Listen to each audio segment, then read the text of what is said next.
ओम शांति। 28 मई 2024 के ईश्वरीय महावाक्य। पहले एक नजर मुरली के मुख्य पॉइंट पर। बाबा ने कहा, टीचर जवानी में किया जाता है, गुरु 60 वर्ष की आयु की बात करते हैं। यह तो जब आते हैं तीनों ही इकट्ठी सर्विस करते हैं। कहते हैं छोटे बड़े सब पढ़ सकते हैं। बाप आते ही है पुरुषोत्तम संगम युग पर, तो इससे सिद्ध होता है कनिष्ठ से पुरुषोत्तम बनाते हैं। यह दुनिया ही कनिष्ठ तमो प्रधान है। इसको रोख नर्क कहा जाता है। पिछाड़े में कोई भी चीज याद न आए, इसको कहा जाता है कर्मातीत अवस्था। यह देह भी विनाशी है, इससे भी ममत्व निकल जाए। पुराने संबंध में ममत्व नहीं रखना है, अब तो नए संबंध में जाना है। आत्मा आत्मा समझते रहेंगे तो फिर शरीर का भान नहीं रहेगा। स्त्री पुरुष की कशिश निकल जाएगी। और फिर बाबा ने कहा, भक्ति मार्ग में तो श्री कृष्ण की याद रहती है। श्री कृष्ण भगवानुवाच कह देते हैं।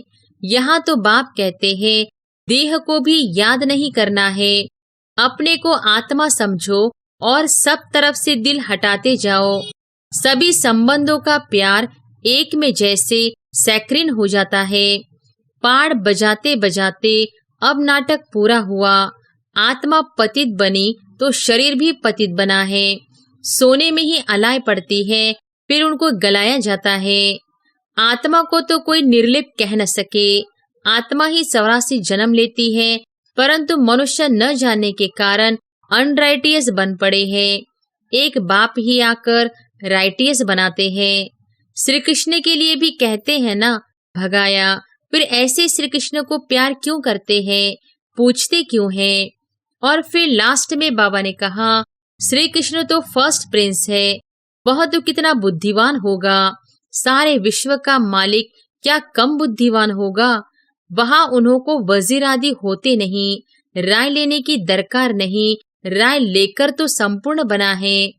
स्वर्ग नरक इकट्ठा थोड़ी होगा।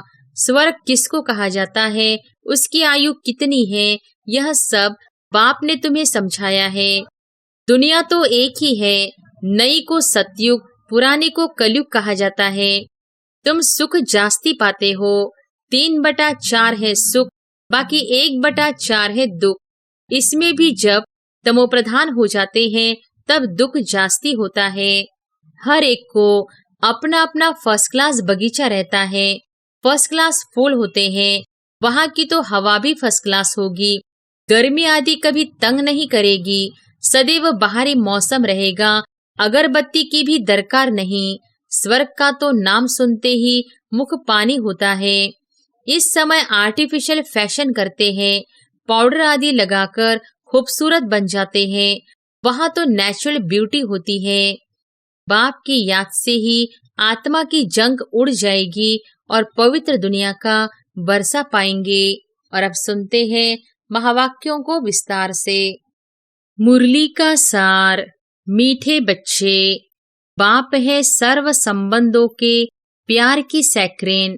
एक मीठे माशूक को याद करो तो बुद्धि सब तरफ से हट जाएगी। प्रश्न है, कर्मातीत बनने का सहज पुरुषार्थ व युक्ति कौन सी है?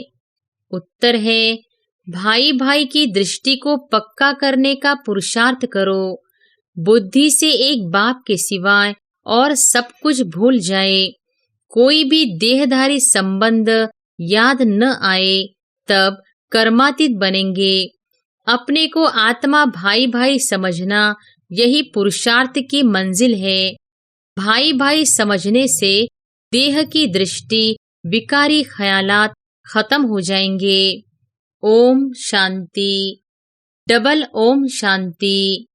डबल कैसे है? यह तो तुम बच्चों की ही बुद्धि में है। बाप भी बच्चों को ही बैठ समझाते हैं।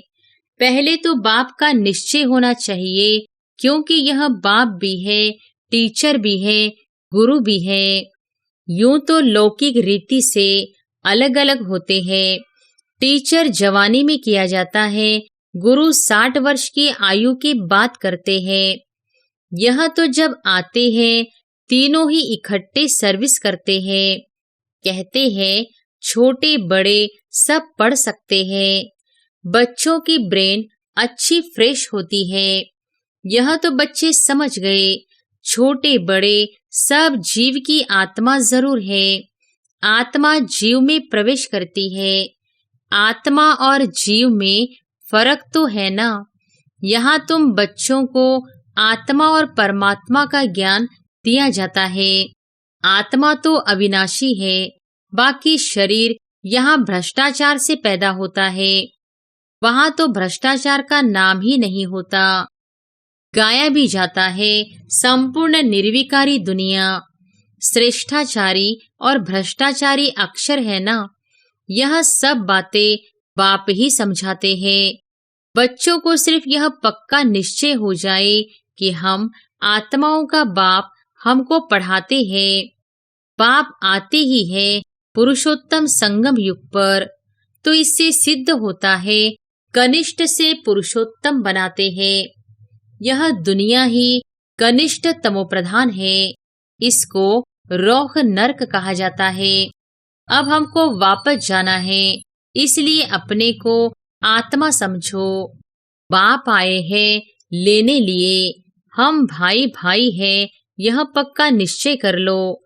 यह देह तो रहेगी नहीं, फिर विकार की दृष्टि खलास हो जाएगी। यह है बड़ी मंजिल। इस मंजिल पर बहुत थोड़े पहुंच सकते हैं। मेहनत है। पिछाड़ी में कोई भी चीज याद न आए, इसको कहा जाता है कर्मातीत अवस्था। यह देह भी विनाशी है, इससे भी ममत्व निकल जाए। पुराने संबंध में ममत्व नहीं रखना है। अब तो नए संबंध में जाना है। पुराना आसुरी संबंध स्त्री पुरुष का कितना छीछी है। बाप कहते हैं अपने को आत्मा समझो। अब वापस जाना है। आत्मा आत्मा समझते रहेंगे तो फिर शरीर का भान नहीं रहेगा। स्त्री पुरुष की कशिश निकल जाएगी। लिखा हुआ भी है अंतकाल जो स्त्री सिमरे, ऐसे चिंतन में जो मरे। इसलिए कहते हैं अंतकाल गंगा जल मुख में हो, श्री कृष्ण की याद हो। भक्ति मार्ग में तो श्री कृष्ण की याद रहती है। श्री कृष्ण भगवानुवाच कह देते हैं। यहाँ तो बाप कहते हैं देह को भी याद नहीं करना है। अपने को आत्मा समझो और सब तरफ से दिल हटाते जाओ। सभी संबंधों का प्यार एक में जैसे सैक्रिन हो जाता है। सबका मीठा और फिर सबका माशूक भी है। माशूक एक ही है, परंतु भक्ति मार्ग में नाम कितने रख दिए हैं। भक्ति का विस्तार बहुत है। यज्ञ तप दान तीर्थ व्रत करना शास्त्र पढ़ना यह सब भक्ति की सामग्री है। ज्ञान की सामग्री तो कुछ भी है नहीं। यह भी तुम नोट करते हो समझाने के लिए। बाकी तुम्हारे कागज आदि कुछ भी नहीं रहेंगे। बाप समझाते हैं बच्चे तुम शांति धाम से आए थे, शांत ही थे। शांति के सागर से तुम शांति का पवित्रता का वर्षा लेते हो। अभी तुम वर्षा ले रहे हो ना, ज्ञान भी ले रहे हो। स्टेटस सामने खड़ा है। यह ज्ञान सिवाय बाप के और कोई दे न सके। यह है रूहानी ज्ञान। रूहानी बाप एक ही बार आते हैं रूहानी ज्ञान देने लिए। उनको कहते भी है पतित पावन। सुबह को बच्चों को बैठ ड्रिल कराते हैं। वास्तव में इसको ड्रिल भी नहीं कहा जाए। बाप सिर्फ कहते हैं बच्चे अपने को आत्मा समझ, मुझे याद करो। कितना सहज है। तुम आत्मा हो ना, कहाँ से आए हो? परमधाम से। ऐसे और कोई भी पूछेंगे नहीं। पारलौकिक बाप ही बच्चों से पूछते हैं बच्चों परमधाम से आए हो ना? इस शरीर में पाड़ बजाने। पाड़ बजाते बजाते अब नाटक पूरा हुआ। आत्मा पतित बनी तो शरीर भी पतित बना है। सोने में ही अलाय पड़ती हैं, फिर उनको गलाया जाता है। वह सन्यासी लोग ऐसे अर्थ कभी नहीं समझाएंगे। वो तो ईश्वर को जानते ही नहीं। बाप से योग रखो यह मानते ही नहीं। बाप जो सिखलाते हैं वह और कोई सिखला न सके। इसमें तो प्रैक्टिकल में मेहनत करनी होती है। बाप तो कितना सहज करके समझाते हैं। गाते भी हैं, पतित पावन है, सर्वशक्तिमान है, उसे ही श्री श्री कहा जाता है। और श्री कहा जाता है देवताओं को। उनको शोभता है। उन्हों की आत्मा और शरीर दोनों पवित्र है। आत्मा को तो कोई निर्लेप कह न सके। आत्मा ही 84 जन्म लेती है, परंतु मनुष्य न जानने के कारण अनराइटियस बन पड़े हैं। एक बाप ही आकर राइटियस बनाते हैं। रावण अनराइटियस बनाते हैं। चित्र तो तुम्हारे पास है, बाकी ऐसा 10 शीश वाला रावण कोई होता नहीं। सतयुग में तो रावण है नहीं, यह तो क्लियर है। परंतु जो सुनने वाले होंगे वह कहेंगे कहाँ का सैपलिंग है। कोई थोड़ा सुनेंगे, कोई बहुत भी सुनेंगे। भक्ति मार्ग का देखो विस्तार कितना है। अनेक प्रकार के भक्त है, और फिर पहले से ही सुना है भगाते थे। श्री कृष्ण के लिए भी कहते हैं ना, भगाया। फिर ऐसे श्री कृष्ण को प्यार क्यों करते हैं, पूछते क्यों हैं? तो बाप बैठ समझाते हैं श्री कृष्ण तो फर्स्ट प्रिंस है। वह तो कितना बुद्धिमान होगा। सारे विश्व का मालिक क्या कम बुद्धिमान होगा? वहां उन्हों को वजीर आदि होते नहीं। राय लेने की दरकार नहीं। राय लेकर तो संपूर्ण बना है। फिर राय क्या लेंगे? तुमको आधा कल्प कोई की राय नहीं लेनी होती है। स्वर्ग और नरक का नाम भी सुना है। यह तो स्वर्ग हो न सके। पत्थर बुद्धि है जो समझते हैं यहाँ हमको धन है, महल आदि सब है, यही स्वर्ग है। परंतु तुम जानते हो स्वर्ग तो है नई दुनिया। स्वर्ग में तो सब सदगति में होते हैं। स्वर्ग नरक इकट्ठा थोड़ी होगा। स्वर्ग किसको कहा जाता है, उसकी आयु कितनी है, यह सब बाप ने तुम्हें समझाया है। दुनिया तो एक ही है। नई को सतयुग, पुरानी को कलयुग कहा जाता है। अब भक्ति मार्ग खलास होना है। भक्ति के बाद चाहिए ज्ञान। सभी जीवात्माएं पाठ बजाते बजाते पतित बनी है। यह भी बाप ने समझाया है। तुम सुख जास्ती पाते हो। 3/4 है सुख, बाकी 1/4 है दुख।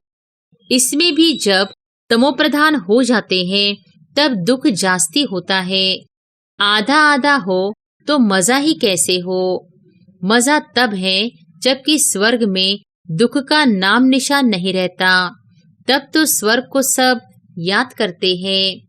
नई दुनिया और पुरानी दुनिया का यह बेहद का खेल है जिसको कोई जान नहीं सकता। बाप भारतवासियों को ही समझाते हैं। बाकी जो सब है वह आधा कल्प में ही आते हैं। आधा कल्प में हो सिर्फ तुम सूर्यवंशी, चंद्रवंशी। तुम पवित्र रहते हो, इसलिए तुम्हारी आयु बड़ी रहती है और दुनिया भी नई है। वहाँ एवरीथिंग न्यू है। अनाज, पानी, धरनी आदि सब नया। आगे चलकर तुम बच्चों को सब साक्षात्कार कराते रहेंगे कि ऐसे ऐसे होगा। शुरू में भी हुए, फिर पिछाड़ी में भी होने चाहिए। नजदीक आएंगे तो खुशी होती रहेगी। मनुष्य बाहर देश से अपने देश में आते हैं तो खुशी होती है ना। कोई बाहर में कहाँ मरते हैं तो उनको एरोप्लेन से भी अपने देश में ले आते हैं। सबसे फर्स्ट क्लास पवित्र ते पवित्र धरनी भारत है। भारत की महिमा को तुम बच्चों के सिवाय और कोई जानते ही नहीं। वंडर ऑफ द वर्ल्ड है ना, उसका नाम है स्वर्ग। वह जो वंडर्स दिखाते हैं वह है सब नरक के।